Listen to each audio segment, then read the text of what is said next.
Next, time in years in which rupees 64,000 will amount to rupees 68,921 at 5% per annum. Interest being compounded semi-annually is, it means, what does the problem mean?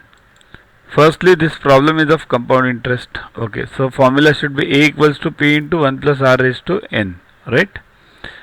Okay, then P is what? 64,000 principal, and A is also given 68,921. Both the things are given. A is given, P is given, equals to 1 plus R. R means 5.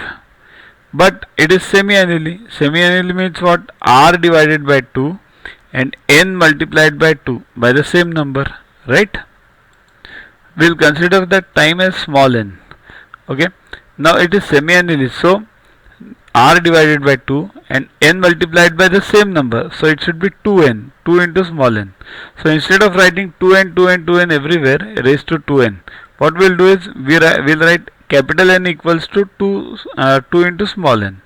So now we'll be using capital N up to the end. So 68,921 equals to 64,000 into 1 plus 5 upon 200. Why 200? Because 5 upon 2.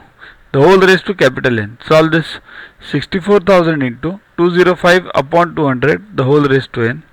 Now solve this. 64,000 on this side equals to 205 upon 200, the whole raised to N.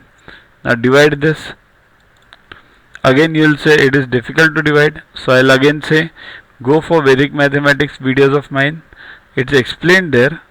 So this answer is 1.067 if you divide, and this 2.205 upon 200, it is 1.025, the whole raised to capital N. Now this is by trial and error.